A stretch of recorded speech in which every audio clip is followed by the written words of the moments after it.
Hello, welcome to Adopted Geordies, brought to you by BetMGM. I'm Andy Jaye. So, what can you expect from 2025? Well, this show will be bringing you closer to the people, the players, and indeed the pitch that you love. In fact, we have an incredibly special episode for you right now. In a few moments, we are leaving the hallowed turf of St James's Park and heading to the training ground. We're going to be sitting down with some players. So my good buddy Asim Chowdhury is very busy filming right now, so he'll be back with us later on this year. However, I'm delighted to tell you that War Flags have been amazing and have created a special flag to unveil my co-host for the next couple of episodes, the club legend that is Rob Lee. Well, I'll tell you what, we are currently, or at least I am currently sitting in a room with potentially the greatest midfield in the world ever. We have club captain from the Entertainers, Mr. Rob Lee, current captain of the new Entertainers. Can we call you that now, boys? Yeah, I think you can. I think they deserve it now. And our midfield warrior, Mr. Joelinton. Bruno and Joelinton are here, everyone. How cool is this? Come on. Well, I tell you what, I feel like a lottery winner. I'm absolutely buzzing. How are you, boys? What a time to be playing for the Toon. How does it feel?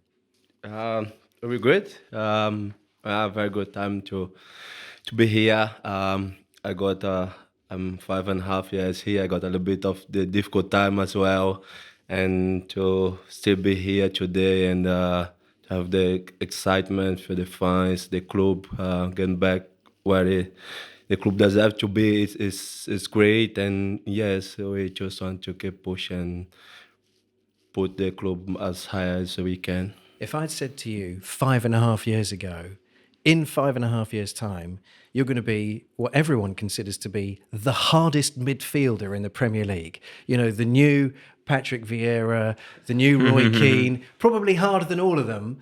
Would you have believed me? No, no way. Come here as a striker. I play my academy time as a striker.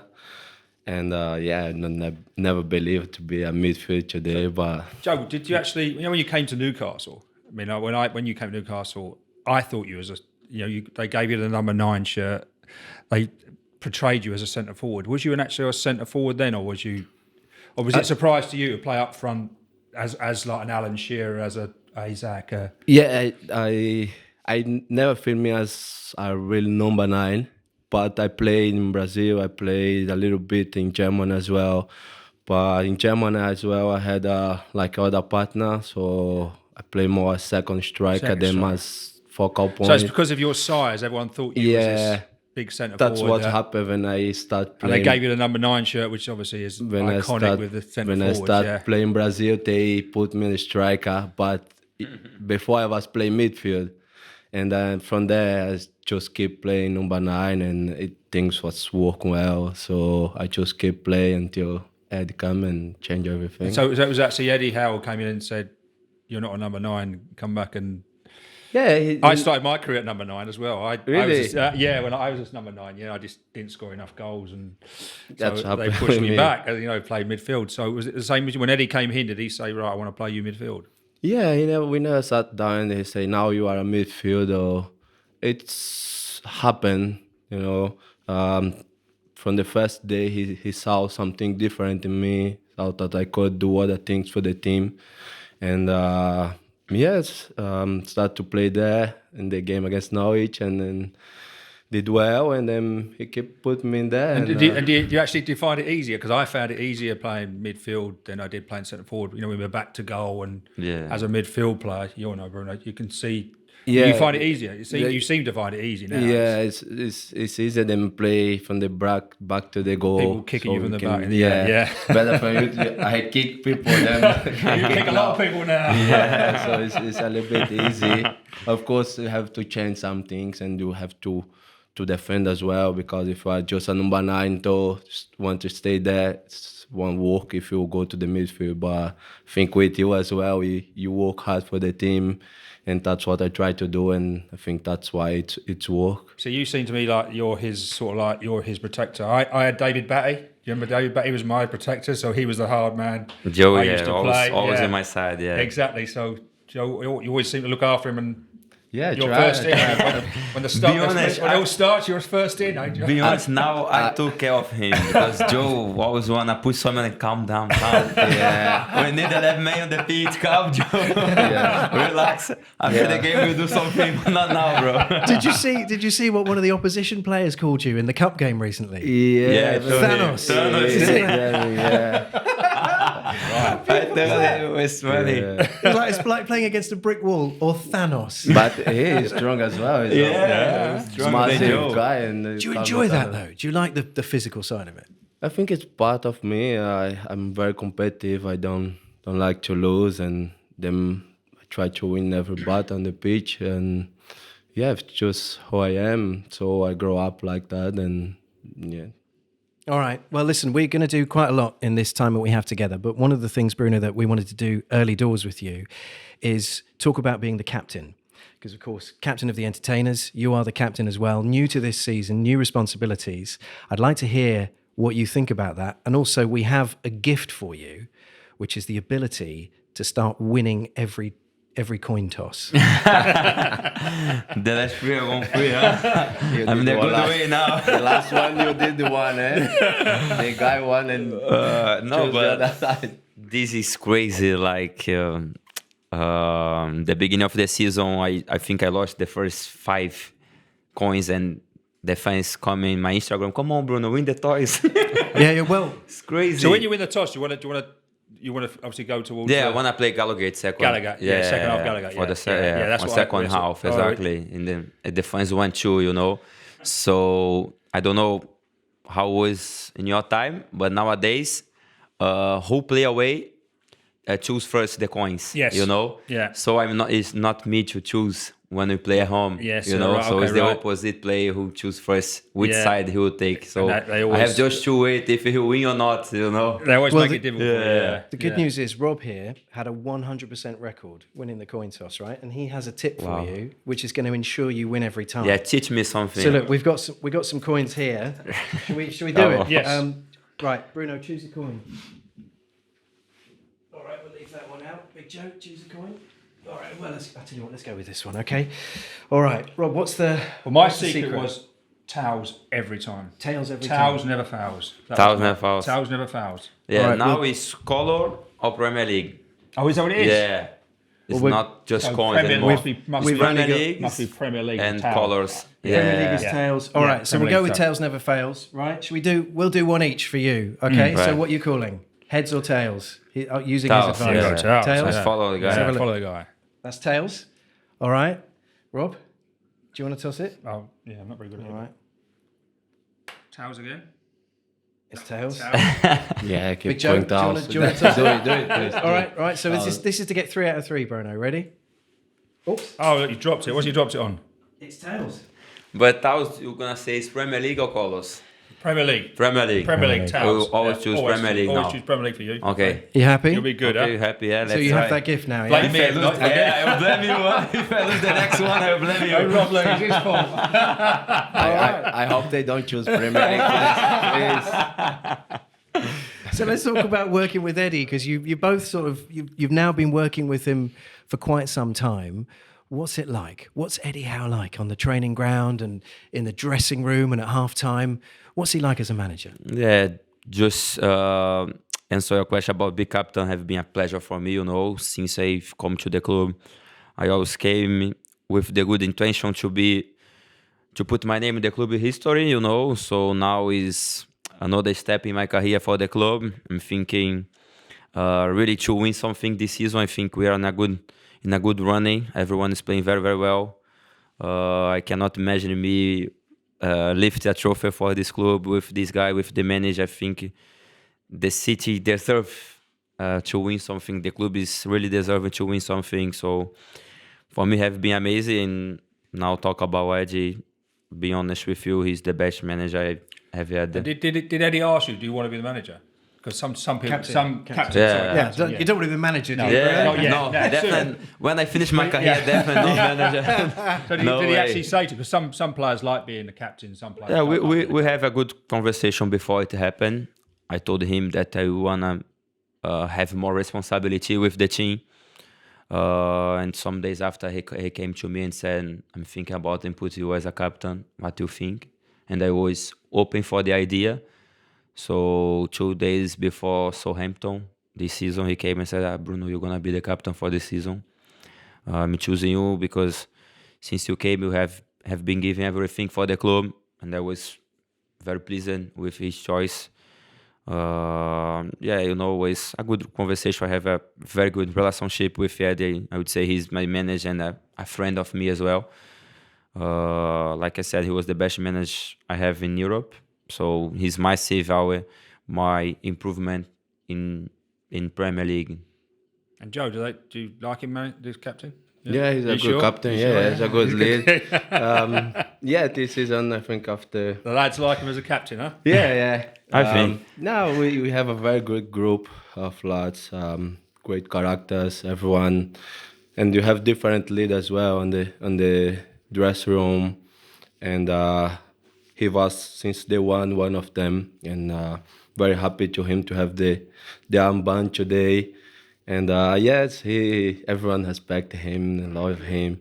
And this season, I think after Brentford, we lose that game and he have a good talk with everyone, and then we start showing until 9 games in a row. So I think he's doing really well. Apart from the toss, he can. The rest is be good.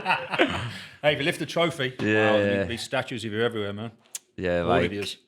I would say like big captain is sometimes very good, but sometimes you have to go hard with our friends, our teammates. Is never easy to say bad things, but sometimes you have to say, you have to put the things. And are you sort of like to when you're on clean the the pitch? Does he shout and scream, or is he sort of like? I had Peter Beers, who was my captain. He just played, didn't shout. No, I didn't blame. Then I had Alan, who used to. Yeah, I would try to give confidence, shit. put everyone positive, but sometimes in the changing room you have to. Someone's playing badly, you have to tell him, huh? Yeah, it depends the way he's doing the game, like if someone gives the goal, you cannot go hard on him. No. Because his confidence is already down, you have to give him confidence. So do you know the players, both of you, do you know the players you can have a go at and the players that you can't have a go at? With Joe, we always, like I know what I have to do with him, but some players I know that I cannot go too hard because so the you can confidence go hard down. on Joe, yeah? With Joe, yeah. Exactly. And he's go hard with me as well. So we all understand each other. We always speak for the good of the team. It's not for the good of Bruno or of Joe. It's for Newcastle United, but have been like different season for me, but I'm enjoying it. How does it work at half time? If you're going in and you haven't had a great first half, is it only Eddie that speaks, or do you have to step up and speak from the captain? Not just me. Everyone can step up and say something, But Eddie always talk to us after the first half, But everyone who feel comfortable can step up and say something, We don't have this it's just Bruno to have to speak. Or the players can come and speak as well. Yeah, that's good. Yeah. So it's very much a team spirit. It sounds like the team spirit's amazing here. Yeah, like I said, there's great characters there, great leaders. We have experienced players that are here to help, and everyone try to help, and it's working. Yeah. Do you guys feel a sense of history? Because it feels, from a fan's perspective, it feels like we have this amazing momentum. Okay, we've had the blip with the game that's just gone, which is a shame, but we have faith that Southampton, Fulham, Arsenal at home and so on, you're going to put it right. You have the chance to do something this season that's really special. That's how it feels.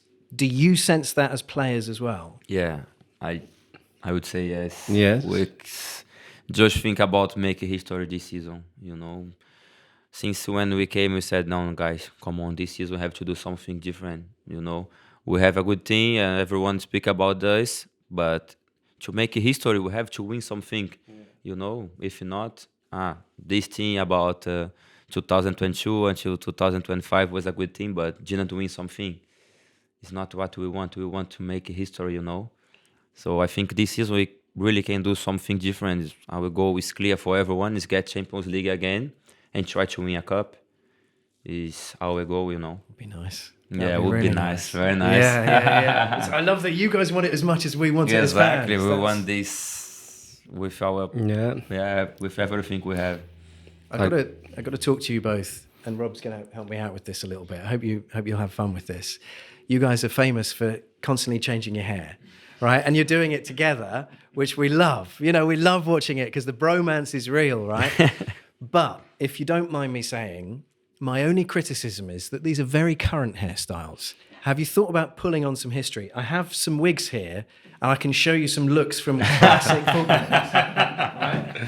So this first one, These are old looks. do you want to put this on, Rob, or shall I put it on? This is like Coloccini, This no? is it's Coloccini, or it could be Kevin Keegan when he was a player. You know, it's sort of, there's a look, right? I don't have enough hair, my friend. I mean, it's going to take some doing. My wife would kill me with You this. could, I mean, listen, if you want it, I'm going to put it there. Don't be shy. Then there's a player called Barry Venison. In fact, there's a few that had this look. John Beresford had it, yeah. And Warren Barton. This might Peacock. work for you. You might prefer this, which is sort of a bit of that. You look like Bodo now. What do you think? There's a certain. Could you pull this off, lads? Oh, no way. No, sorry. All right, That's all too right. much. Well, Sorry, my last one is a tribute to the man himself. This is the Rob Lee. Okay. So No, here we are. I knew it'd be different. great. I knew it'd be great. A little bit better, but See, they like I it. still They like prefer it. my blonde. It's closer to your current Yeah, hair, close, right? So close, we yeah. could try that maybe. But this That one's shows good. one more. I can see you thinking We though. stand on the pitch with this. Yes, I want to back to you. But the vibe you'd have, could you carry that off? Sorry.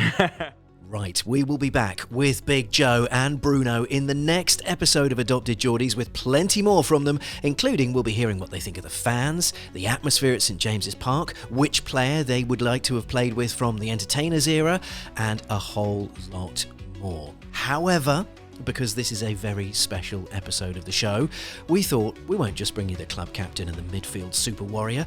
Let's also bring you, the person that so many different outlets are describing as the most informed striker on the planet. The greatest footballer to have ever lived. All right, maybe I'm being a little bit over the top, but nonetheless, you can tell how excited I am to say, step forward at number 14.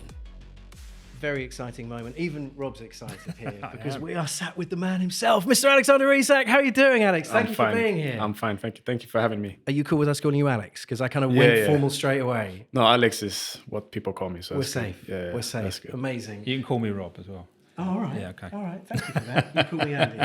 Or Al if we're Paul Simon. There you go. You can be my bodyguard. Alex, we're going to start. We've got lots to chat about and we've got so many things to discuss. We're really excited to be here. But Rob wanted to ask you quite an important question off the bat. So, Rob, I'm going to give you the first honours. This is my first question. Obviously, as you know, I'm Alan Shearer's best mate. Yeah. Are you better than Alan Shearer yet? No. Oh, look at that. It's a modest answer, I think, isn't it? No, it's a long way to go. Is it? to Do get to you this level. know when you signed for Newcastle? Did you know about this number 9 Newcastle number 9? Was it famous when you was in Sweden and of Alan Shearer and stuff?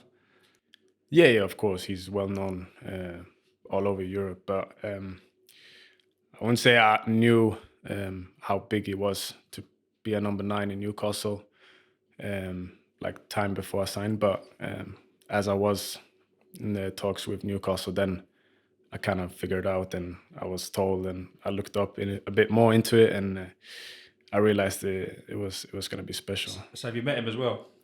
Yeah. He told you how many goals he got, yeah? I've been told that's not, but you see it on the record list for. You're closing in, mate. You're closing in. I mean, No. you've done 8 in a row. He didn't manage If he signs that. a 9.5-year contract, he could catch him as well. Huh? That's a good idea. It's a good idea. We'll just We'll sign him up. I love it. I love it. Alex, we've just been on this amazing run. 9 unbelievable games, and then one pretty terrible game. Yeah. You had all this momentum. You had this kind of groundswell of positivity, and then it all kind of came crashing down. Yeah. How do you rebuild from that? How do you kind of go again, refocus, see it as a speed bump, and move on?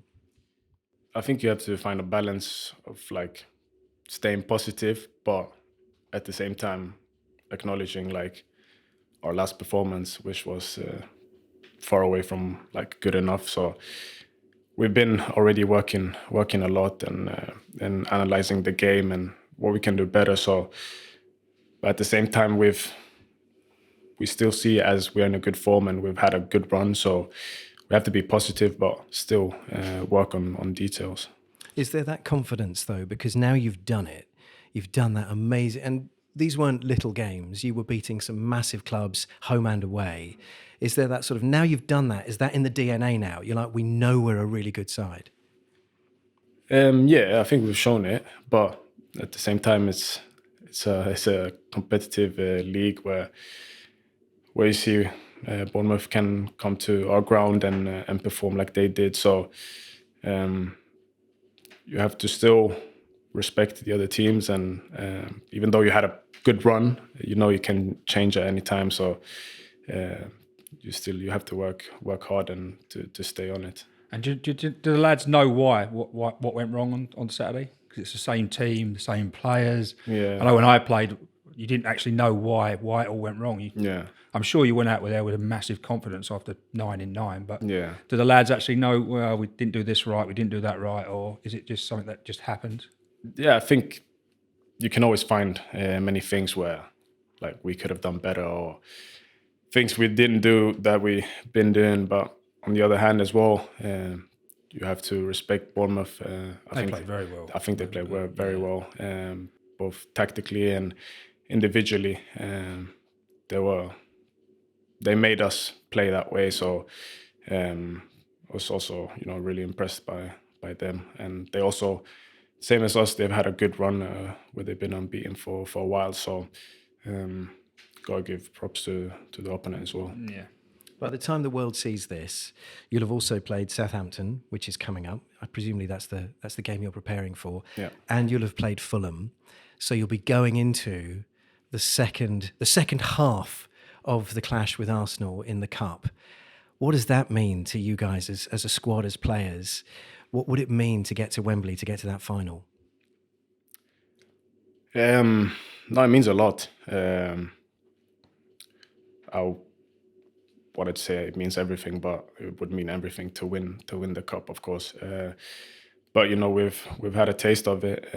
Many of the lads here, so we've been in at Wembley, and we want to get there again. But it's the job's not done. It's a difficult game. I mean, Arsenal is gonna come here with nothing to lose. So it's difficult. It's difficult games when you have to protect the lead, but still perform without protecting too much. So it's gonna be a tough one.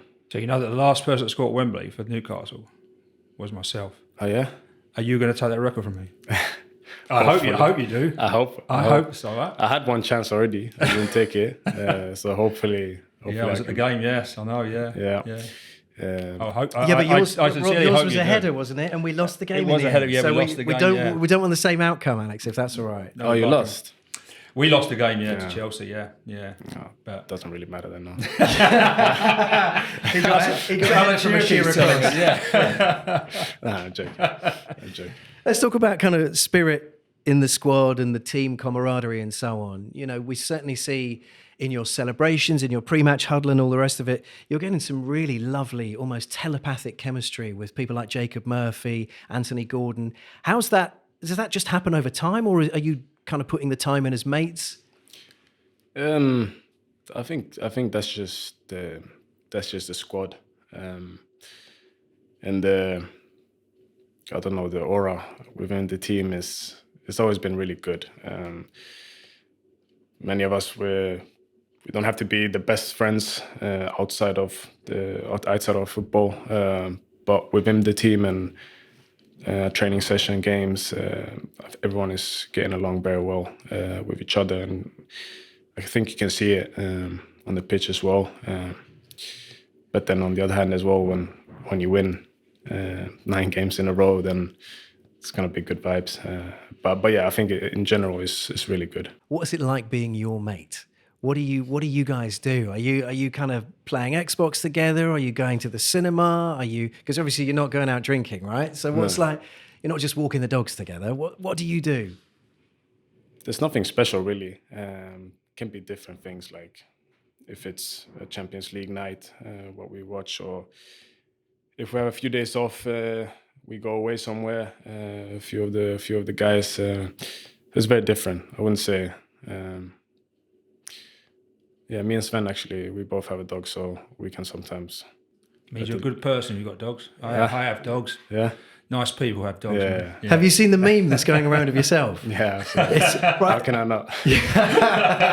What is social media like to you? How do you kind of shut it out? How much do you pay attention to it? I would say I use social media as a normal guy. I don't use it as Alexander Isak. So I have most platforms, but I just watch things and make sure I'm aware of what's going on. But I'm not really very active myself on social media. So I'm not really too bothered. It's the safest place to be, I think, because it's chaotic. I think if you spent too long seeing what fans are saying, it could drive you crazy, couldn't it? Whether they're great things or whether they're silly things, it's that way madness lies. Yeah, I think you need to have good self-control when you watch. So to not get too high when you're doing well, and not get too low when things aren't going your way. Because you got too many opinions on social media, so you have to be careful there. Wasn't like that in Rob's day, was it, Rob? There was no such thing. No social media, no. Yeah. No, so I'm very pleased we didn't. Yeah, I'm totally pleased. When you was going for this goal scoring record, did you know the record was coming up? Was people reminding you of this 9 goals in 9 games and were people reminding you of it, or was it just something just every game came and you kept scoring sort of thing?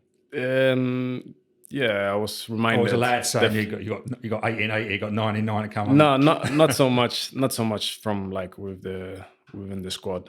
But yeah, as I think around 6 games maybe, then we started speaking a little bit about it. Yeah, actually, Joe Willock mentioned it because he did 7 in 7. He did 7, yeah. So I wanted to beat that one. So now, do you want to beat your own? He did beat Alan's. Well? Yeah, he won't be happy with that. He won't be happy. Yeah, no, but I wasn't really too bothered about breaking the record because I just want to score. I want to score. But it's nice when you look back. Yeah, when you're as old as me, and you look back and you say, "Yeah." That's why I said, like, anytime I got the question, like doing interviews after games, I was like, "These are the things. It's nice to see when you finish your career and you have these records you can look back at." But at the moment, I don't go into games and like, I have to score a goal for the record. No, I have to score a goal because we want to win. I want the team to be successful. So I think that's my mindset. And so it doesn't matter if I score 1 goal this game and 1 goal next game, or if I just score 2 goals this game and don't score, like, you know what I mean? It's in the end. How sweet did the hat trick feel though? Was that a special moment? That was special. A hat trick is a hat trick. I saw that Murphy wrote long body on your ball. Did you see that? Yeah. Yeah. It was good you saw that side of the ball. It was on bad bits on the other side. Yeah. There were some things you should avoid. But he calls me long body because I got long legs and I can stretch long ways and I can still control the ball. And so he called me long body. Well, let's talk about that. Not the long body thing. We covered that anyway. Thank you. But like when you pull off a moment during a game where we at home or in the grounds or the commentators just like, how's he done that? And you have them most games. Are you yourself going, that was a class piece of skill. I've just done something very cool. Or are you just like, yeah, that's what I do? I wouldn't say I think too much when I play, because I'm in this mindset of being the striker that scores goals. So that's like mainly what I'm focused at. If I've had a good game where I score goals, and on top of that, I've done some nice skills, then I like to watch it back, and I appreciate that. Otherwise, it don't. Let me give you an example. That game a couple of seasons ago against Everton. Yeah, okay. Where you took on basically the entire team and the whole crowd and all the bouncers, and you got past everyone to set up Jacob Murphy. You must have looked at that and gone, that was pretty amazing. Yeah, but to be fair, what I was thinking about after that is that I wasn't given the assist. Oh, yeah, of course. Yeah. Because it was a little bit deflected by the defender. So that was on my mind more than like, I was like, how can I not have that assist? Yeah. But no, yeah, That's of course, a proper that was assist. Proper assist. That was, It was that's not just amazing. passing to someone. That's going. Yeah. And everyone giving someone an open goal. I can't believe that wasn't an assist. Yeah, but that's a amazing. special. Oh yeah, that's a special moment, of course. What's been your favourite moment so far in a black and white top?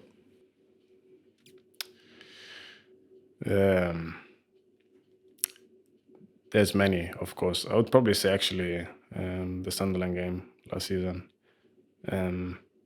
just because of like how much it meant like to the fans, and even the build up to the game, like you could feel around the training ground. Yeah. You could see on the local players who knows more about it, like how the tension was building up. So, and then to win the way we won, that was special. Well, plus it got you a new chant, you know, which was kind of how much can you hear the chants on the field? When you know your songs are happening, are you aware of that at all, or are you so focused on the game? Yeah, I think you're aware, especially like when you score a goal. Then when you're walking back, you obviously hear things. But yeah, it's pretty loud. It's a great feeling, isn't it? Yeah, it's a great feeling. amazing feeling. You can't beat the feeling, can you? Yeah. Scoring a goal and the crowd singing your name. It's amazing, yeah. Walk slowly back. Right, that is it for this week. However, on next week's episode of Adopted Geordies, we will be hearing more from Alexander Isak, Big Joe and Bruno alongside Rob Lee. I cannot wait for you to hear it. You've been listening to or watching Adopted Geordies, brought to you by BetMGM. Thank you for your company. Do follow us on socials and like and subscribe. See you next week.